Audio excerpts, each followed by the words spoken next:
महात्मा बुद्ध कहते हैं, आप तब तक उस मार्ग पर नहीं चल सकते जब तक आप खुद वो मार्ग नहीं बन जाते। लोग सवाल पूछते हैं, मेरा मन नहीं लग रहा, मैं क्या करूं? मैं मन को शांत करना चाहता हूं, एकांत करना चाहता हूं, मन को साधना चाहता हूं, हर तरह के फालतू के विचारों से मुक्ति पाना चाहता हूं, पर मेरा मन कहीं लगता ही नहीं, वो हमेशा भटकता रहता है। आइए एक कहानी के जरिए से हम आपको थोड़ा इसे समझाने की कोशिश करते हैं। एक गुरु अपने शिष्यों को ध्यान साधना सिखा रहे थे। तभी एक शिष्य बोला, हे गुरुवर, मैं कुछ समझ नहीं पा रहा, क्या मैं आपसे कुछ पूछ सकता हूं? गुरुजी ने कहा, बिल्कुल पूछ सकते हो। शिष्य ने कहा, जैसे मैं पानी पीता हूं तो मेरी प्यास बुझ जाती है, या कोई भी पानी पीता है तो उसकी प्यास बुझ जाती है, तो यह ध्यान के संबंध में ऐसा क्यों नहीं होता? जब हम आपके कहे अनुसार एक जैसा ध्यान करते हैं तो हम में से कोई पहले तो कोई बाद में तो कोई कभी भी ध्यान की स्थिति को प्राप्त कर ही नहीं पाता। ऐसा क्यों होता है? जैसे पानी से सबकी प्यास बुझ जाती है, वैसे ही ध्यान से सबके ज्ञान चक्षु खुल जाने चाहिए, पर ऐसा नहीं होता है। गुरुजी ने कहा, कल किसी ने भोजन पर हमें आमंत्रित किया है, कल तुम मेरे साथ चलना, मैं तुम्हारे प्रश्नों के उत्तर वहीं दूंगा। अगले दिन दोनों गुरु शिष्य भोजन के लिए एक धनी व्यक्ति के घर पहुंचे। धनी व्यक्ति की पत्नी ने उन्हें भोजन पर बुलाया था। दोनों भोजन करने बैठ जाते हैं। उन्हीं के साथ उस स्त्री का पति भी भोजन करने बैठा हुआ था। उसने अपने सभी नौकरों पर चिल्लाकर कहा कि ये क्या बेकार सा भोजन बना रखा है, इसमें कोई स्वाद नहीं है। वो भोजन की थाली फेंक कर नौकरों से कहता है कि जाओ, दोबारा ढंग का भोजन बनाकर लाओ। धनी व्यक्ति की पत्नी ने उन दोनों गुरु शिष्य से क्षमा मांगकर उन्हें भोजन परोसने लगी। दोनों ने भोजन किया। गुरु ने अपनी थाली में 2 रोटी छोड़ दी। गुरु ने उस स्त्री से कहा कि बेटी, क्या तुम मुझे ये 2 रोटी बांध कर दे सकती हो? स्त्री ने उन रोटियों को बांध कर दे दिया। उसके बाद दोनों वहां से निकल गए। रास्ते में गुरुजी ने शिष्य से पूछा कि तुम्हें भोजन कैसा लगा? शिष्य ने कहा, भोजन तो अति स्वादिष्ट था, मुझे पसंद आया, मुझे भोजन करके बहुत अच्छा लगा। गुरु ने कहा, इससे अधिक तुम्हें और कुछ नहीं लगा? शिष्य ने कहा, इससे अच्छा और क्या लग सकता है गुरुदेव? मेरी भूख मिट गई, मेरा पेट भर गया। गुरुजी ने कहा, भोजन तो अच्छा था, फिर उस स्त्री के पति को भोजन पसंद क्यों नहीं आया? भोजन तो अच्छा बना था ना, भोजन एक ही था, तब उसे पसंद क्यों नहीं आया? शिष्य ने कहा, आप ठीक कहते हैं गुरुदेव, मैं तो कुछ समझ ही नहीं पा रहा हूं, आप ही कुछ बताएं। गुरुजी ने कहा, अभी तुम मेरे साथ आगे चलते रहो।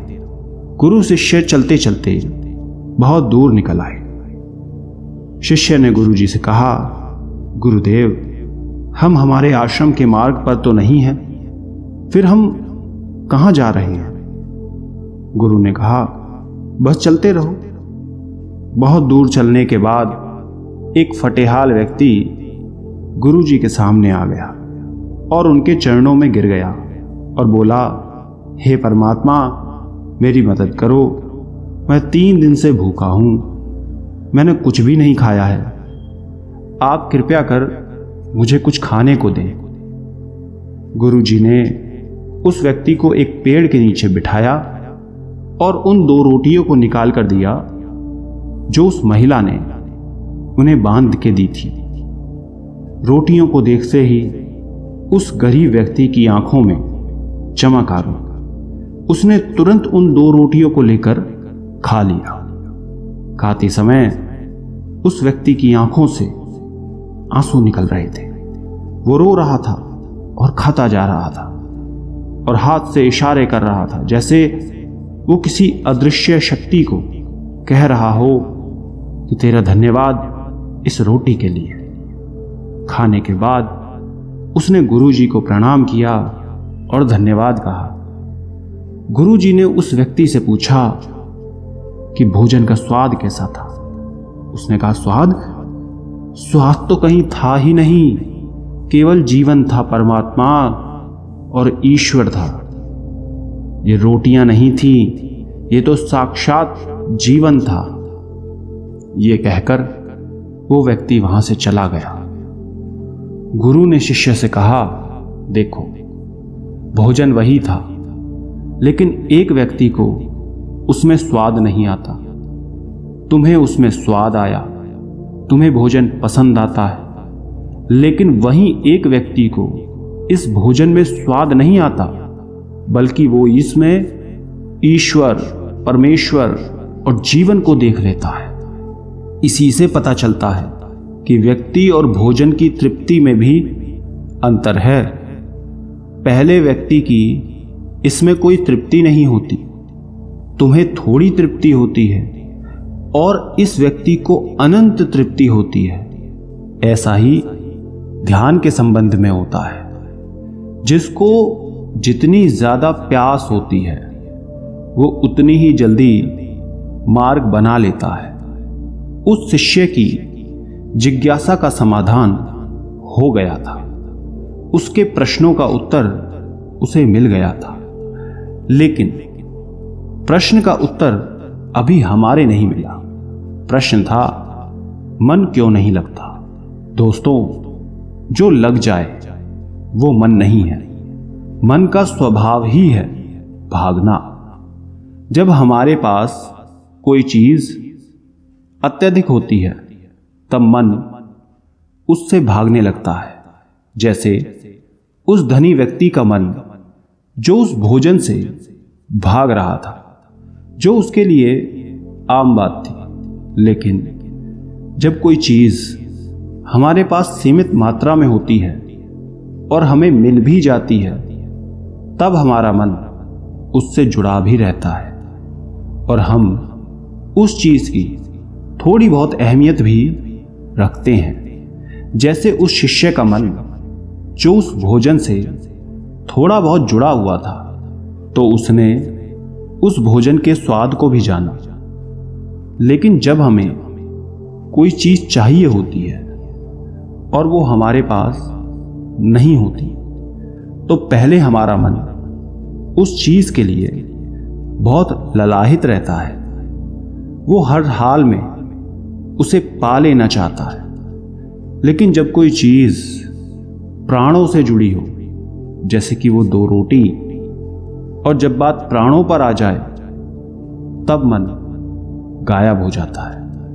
तब आप स्वाद नहीं देखते, भोजन का प्रकार नहीं देखते, तब आपको सिर्फ भोजन चाहिए होता है। तब आप एकाग्र हो जाते हैं भोजन के लिए। जो मिले उसी में आपको आनंद आ जाता है। स्वाद हो या ना हो, आपके प्राण अंदर तक उसे स्वीकार कर लेते हैं। और यह तब होता है जब मन नहीं होता। हम हमारे मन को लगाने की बहुत कोशिश करते हैं। कुछ पढ़ाई में लगाने की कोशिश करते हैं, तो कुछ अपने काम में लगाने की कोशिश करते हैं, लेकिन आपने देखा होगा कि मन कहीं नहीं लगता, और ये लग भी नहीं सकता, क्योंकि इसका काम किसी चीज में लगना है ही नहीं, बल्कि इसका काम है आपको भगाना इधर से उधर। एक चीज आपको मिली तो दूसरी चीज पर ले जाना, दूसरी चीज आपको मिली तो तीसरी चीज पर ले जाना। मन संतुष्टि को नहीं जानता, वो केवल पाना जानता है। पाने के बाद भूल जाना जानता है। जो मिल गया उसे छोड़ देने की आदत होती है, जो छूट गया उसे फिर से पा लेने की आदत मन की होती है। अपनी जिंदगी के पिछले हिस्सों को देखें और जानें कि क्या आपका मन कहीं लगा है, कहीं रुका है, या वो केवल आपको अभी तक भगा रहा है। अब सवाल आता है कि अगर मन का काम भागना या फिर भगाना ही है, तो क्या जिंदगी भर हम भागते ही रहेंगे? क्या हम कहीं रुकेंगे नहीं? ध्यान से देखो तो जिंदगी ऐसी ही है। जन्म से लेकर मृत्यु तक इंसान भागता ही रहता है, कभी किसी चीज के पीछे तो कभी किसी दूसरी चीज के पीछे। लेकिन फिर भी कुछ इंसान अपवाद हो जाते हैं, फिर वो रुक जाते हैं, भागना बंद कर देते हैं। तब चीजें उनके पीछे भागती हैं, वो किसी चीज के पीछे नहीं भागते। इसका सबसे बड़ा उदाहरण स्वयं गौतम बुद्ध है। हम आम लोग कैसे अपने जीवन में ठहराव ला सकते हैं, कैसे हम अपने जीवन में एकाग्रता ला सकते हैं, कैसे हम अपने जीवन में अपने मन को, अपने आप को नियंत्रित करने से रोक सकते हैं। और इसका एक ही रास्ता है, वो है ध्यान। ध्यान व्यवस्था लाता है, मन भागता है। ध्यान ठहराव बुलाता है, मन लालच देता है। ध्यान लालच को देखने की दृष्टि देता है। मन कहता है दूसरी चीज को पकड़ लो, ध्यान कहता है जो मिला है उसे जान ले। ध्यान एकाग्रता लाता है, लेकिन ध्यान को लेकर भी हम भ्रमित रहते हैं। ध्यान का मतलब आंखें बंद कर बैठ जाने को ही समझ लेते हैं। एक छोटी बच्ची बहुत अच्छी बांसुरी बजाती है, और जब वो बांसुरी बजाती है तब उसके सुर में खो जाती है, तब उसका मन गायब हो जाता है। उसके प्राण केवल उस बांसुरी की धुन में ही रम जाते हैं, और यही उसका ध्यान बन जाता है। लेकिन ऐसा इसलिए होता है क्योंकि इस लड़की को उस बांसुरी में रस आता है, आनंद आता है। यही उसकी प्रकृति है। वो वही कर रही है जो वो हो सकती है। एक अध्यापक है, जब वो अपने छात्रों को पढ़ाता है तो उसमें खो जाता है। वो अपने प्राणों से उस पढ़ाने का आनंद लेता है, उसमें रुचि है उसे। यही उसकी प्रकृति है।